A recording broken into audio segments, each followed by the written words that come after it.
Silakan Kojo, mau sharing cerita yang mana Kojo? Ya, memang di buku ini kalau kita baca ya Mas Dian ya, ceritanya itu agak beda gitu ya.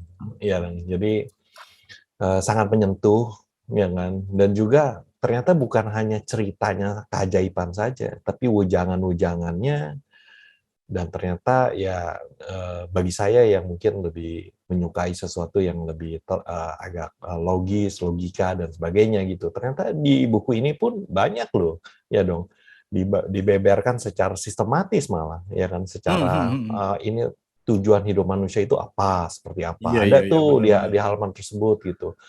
Bagaimana pikiran dan rasa digabungkan juga dengan keinginan, kemudian menjadi kenyataan gitu. Ada juga tuh cerita Wah, ada itu. juga rumus segitu ada Jadi juga ya.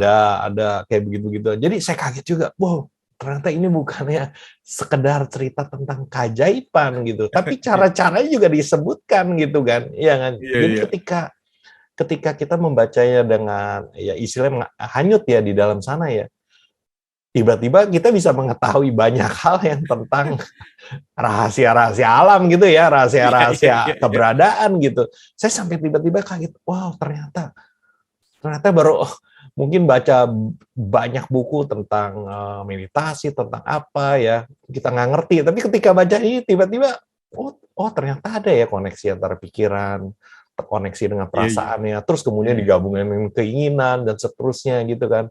Wah ternyata ini buku luar biasa ya, benar-benar luar biasa dan benar-benar benar-benar rekomendasi dah untuk Bener, rekomen banget ya. bukunya. Jadi teman-teman yang merasa sudah pernah baca, coba boleh sharing juga ya. Sharing entah pertanyaan, terus kemudian juga boleh juga sharing juga pengalaman penemuan jati diri, kebijaksanaan ataupun apa namanya keajaiban yang diperoleh dari buku ini yang kebetulan malam hari ini diskon 50%. Silahkan posting di YouTube ya nomornya. Di situ ada tuh ke 0878 8511 1979. Nah, teman-teman, jadi ceritanya ini saya sama Kojo tuh lagi ke One Earth di tempat retreat center kita di Ciawi. Ya. Kita ketemu nih waktu itu. Saya inget banget tuh di meja situ tuh di Joy Cafe. Nama kafenya aja Joy tuh. Yang belum lama udah nggak datang ke Ciawi silakan datang. Pas di situ kita ngomong, "Jo, Kojo, kita baca Saesa Carita. Kenapa beda ya sekarang ya? Baru kira-kira berapa hari yang lalu ya kok? Seminggu Iya, lagi kali iya, ya? iya, Seminggu, kok seminggu. beda ya? Dulu kayaknya kita main lompat-lompat aja. Dan pas lagi baca sekarang, gila. Entah konsep karma kita paham dari sini, ya kan? Iya, Konsep manunggaling kawulo gusti paham dari iya, sini juga. Konsep keajaiban dan luar biasanya hampir selama seminggu karena ada tata cara baca bukunya teman-teman. Nggak bisa sebegitunya aja membacanya ternyata ya.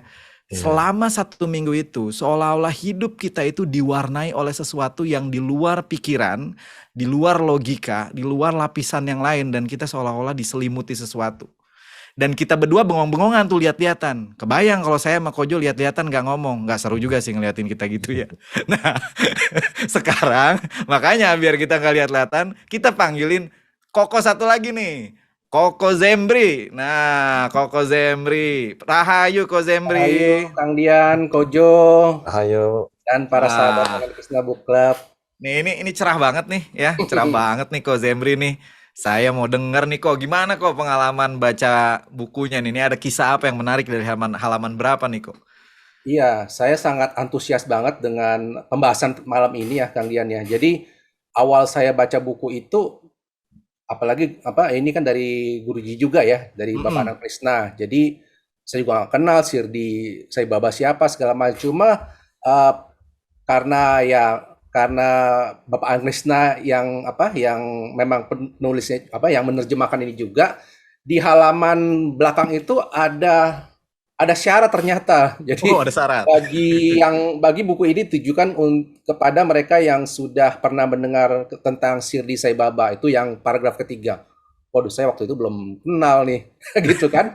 Terus di paragraf keempat, atau nih bagi mereka yang tidak mengenal Sirdi Sai Baba, tapi mereka juga bisa menerima, ini banyak banget nih, ada Mansur Al-Halaj, Ibnul Arabi, Sarmat, Syekh Siti Jernah, Sri Krishna, Buddha, atau Isa sebagai pribadi-pribadi yang telah menyatu dengan kebenaran. Nah, di sini kan ada yang yang saya kenal gitu kan. Iya. Wah, ini kayaknya sih menarik juga gitu kan. Jadi buku ini menarik. Nah, pada saat kata di sini buku ini bilang kalau kita tidak bisa menerima mereka semua, eh, jangan baca buku ini karena membingungkan. Oh gitu. Karena guruji kan suka gitu kan. Jadi ya udah saya penasaran ya saya nggak mau bingung gitu. Jadi saya baca dan memang keterbukaan pada saat kita membaca buku ini sangat membantu. Jadi saya kan udah baca di apa kira-kira beberapa tahun yang lalu, kemudian di acara ini juga saya baca lagi, itu memang langsung masuk ke seperti ke alam lain nih Kang Dian sama Iya, Putu. bener, bener, Ya. bener, bener. Jadi kayak misalkan kita kerja di sehari-harian gitu dengan berbagai riuh pikuknya, berbagai inilah apa riuh pikuknya dunia lah.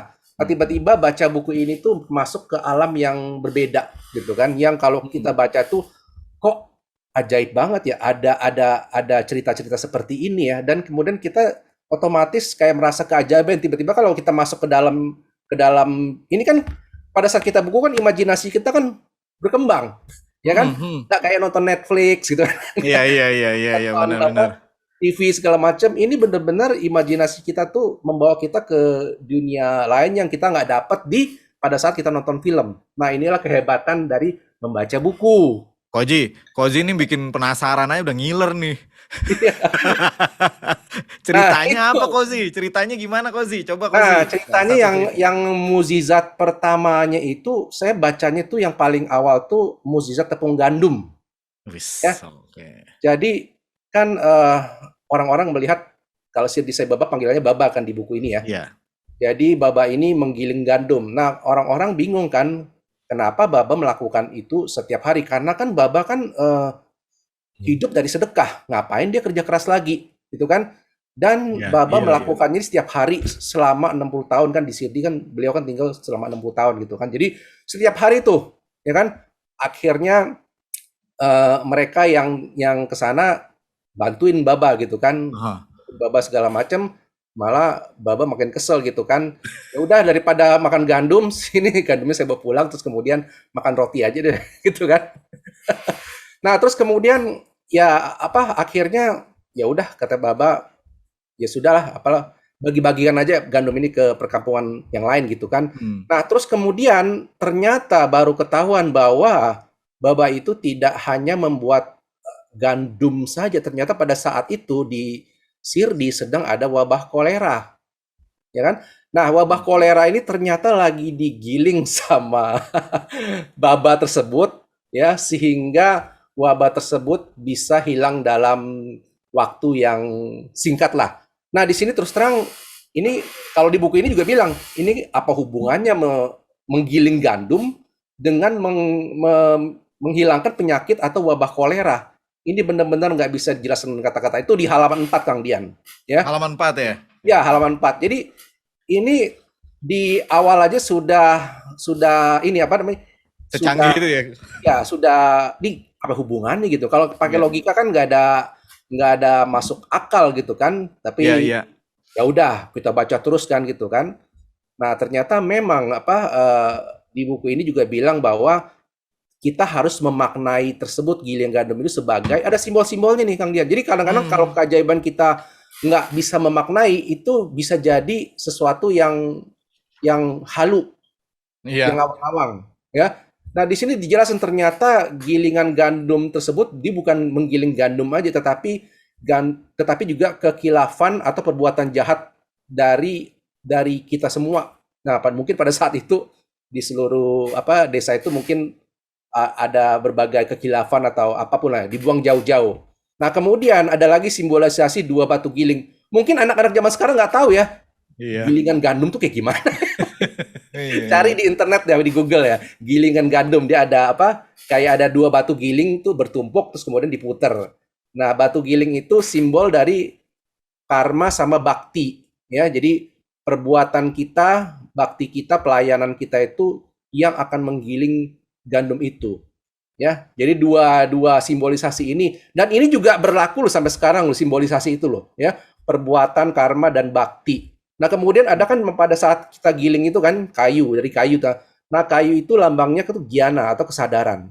Bayangkan tanpa kesadaran kita akan hidup di dunia ini tanpa kayak mayat hidup, kayak robot nih. Nah, jadi itu saya dapat di apa pemahaman itu kemudian tiba-tiba kling gitu ya. Nah, tapi kan pemahaman ini kan untuk saya sendiri ini ya, siapa tahu Iya. nih pembaca lain punya pemahaman yang lain ya silakan gitu kan. Nah, ini terbuka gitu. Hebatnya buku ini gitu Kang Dian. Jadi kita bisa mengekspresikan atau punya tiba-tiba ada twing gitu loh, ya kan? Ada keajaiban, kok ada pemahaman kayak gini. Jadi saya juga kaget gitu. Kok saya bisa ya mendapatkan pemahaman seperti ini? Wah, luar biasa benar-benar. Itu bagi saya itu sih mukjizat Kang Dian. Benar, benar banget. Tadi menarik yang Ko Zemri sampaikan. Hebatnya cerita itu adalah dia bisa mengungkap makna berbeda-beda. Ceritanya sama, tetapi ketika orang yang membacanya berbeda, kemudian maknanya bisa berbeda setiap orang ya. Nah, Betul. saya nih sekarang coba ya teman-teman yang lagi nonton nih di YouTube, coba nih ada 2 kisah nih teman-teman ya. Ada 2 kisah. Jadi kisah pertama adalah tentang seorang ibu yang pengen punya anak. Nah, itu ada di halaman 417. Beliau sudah lama nggak punya anak, ya kan? Teman-teman coba dengarkan kisah ini dan apa yang pertama terpikir di pikiran teman-teman, coba tulis di kolom komen ya. Beliau datang ke Baba dan kemudian ketika datang ke Baba dengan salah seorang panembah murid yang terdekat dikatakan bahwa ibu ini sudah lama nggak punya anak. Tolong dibantu, diberkahi wahai Baba gitu kan. Dan kemudian Baba mengambil sebutir kelapa. Kemudian buah kelapa itu dipersembahkan kepada wanita itu, kemudian Baba mengocoknya. Nah, muridnya ini namanya Syama. Kemudian Baba bilang, "Syama, coba dengarkan apa kata kelapa ini." Yang memintanya itu namanya Nyonya Aurangabadkar ya. Jadi Syama adalah murid dekatnya. Syama, coba dengarkan apa yang dikatakan kelapa ini. Dan Syama menjawab, "Baba, wanita ini tidak memiliki anak. Setelah diberkahi, berilah kelapa itu kepada dia agar ia dapat memiliki anak." Baba ketawa. Kelapa ini bisa memberi anak. Mereka yang percaya pada sesuatu seperti itu, sungguh goblok, katanya gitu ya, tulisannya Ya, gitu. ya. Terus kemudian Sama menjawab, "Baginda, bukanlah kelapa, tetapi berkahmu, munya besar. Ingat, akunya siapa? Tadi kita sudah bahas di awal ya. Jangankan seorang anak, jika kau memberkahi, dia akan punya banyak anak," katanya begitu, ujar Syama. Kelapa atau berkah, diskusi canda itu berlanjut selama beberapa saat atas desakan Syama. Kemudian Baba mengatakan, "Baiklah, dia akan memiliki seorang anak." "Kapan?" tanya Syama. Baba menjawab, "Dalam 12 bulan mendatang." Sedetail itu, ya, sedetail itu. Silakan boleh komen apa yang teman-teman rasakan. Tapi ini ada cerita kedua nih, tentang seorang ibu juga yang datang meminta anak. Ibu ini begitu takutnya karena udah melahirkan berkali-kali dan dia hamil, dia takut sekali karena sakitnya. Dia datang ke Baba, "Baba, ini orang takut sekali tentang hamilnya gimana?" Dan kemudian Baba membeli berkah dan dia hilang rasa takutnya. Rasa takutnya hilang, terus kemudian dia bisa melahirkan dengan baik. Tapi anaknya meninggal. Nah, ini menarik nih. Yang satu dapat anak, yang cerita kedua dalam buku yang sama, anaknya meninggal, tetapi panembah ini, si ibu ini, dia mampu menerima hal tersebut dengan ikhlas, dengan menerima keputusan terbaik yang diberikan oleh semesta, oleh keberadaan adalah baik untuk dirinya. 2 kisah ya, menarik banget nih. Yang satu dapat anak, yang satu ngelahirin anaknya meninggal. Tapi dua-duanya merasakan berkah dari Ia Sang Maha Keberadaan.